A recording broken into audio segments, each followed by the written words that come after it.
Opop, wag mo munang ipagsabi ito dahil alam mo naman ngayon maraming kawatan. Maswerteng napili ang iyong numero. Ilang taon ka na ba at saan ka nakatira? Ay sir, bata pa po ako. Maaga lang nabulok. Teka sir, parang feeling ko kasi scam ito eh. Scam nga ba ito kasi kakaiba yung boses ninyo eh. Parang kaboses nyo yung Pinoy Big Brother.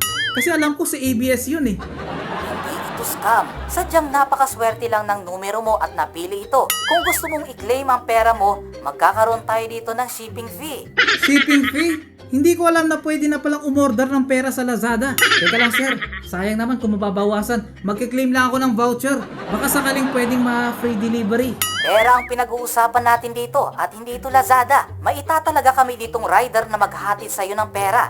Kung maaari ay magpadala ka muna dito ng 5,000. Gagamitin namin ang perang yan nang sa ganun ma-process namin ang napanalunan mo. 5,000? Teka lang sir, di ba nanalo ako? Tapos magbabayad ako ng 5,000. Eh di ang nangyari dyan, ikaw na yung nanalo.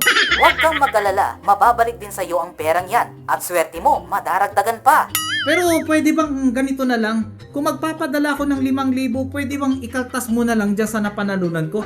Di ba 1,000,000 yan? So ibig sabihin, kung kakaltasan mo ng 5,000, meron pa ako dito 995,000. So sa tingin ko yung 5,000 sir, pwedeng balato ko na lang siguro sa iyo yan. O sabihin na lang natin dito kahit 10,000 na. Kahit kumuha ka na ng panggasolina mo, i-deliver mo na lang dito sa bahay. Pero mag-iingat ka sir ha, medyo malaki-laki dito yung perang hawak mo. Baka mamaya ma-hold up ka. Ingatan mo sir. Kung pwede, balutin mo naman. Siguro lagyan mo ng bubble wrap, sir. Para sigurado. Tipan mo na rin dito ng fragile nakalagay.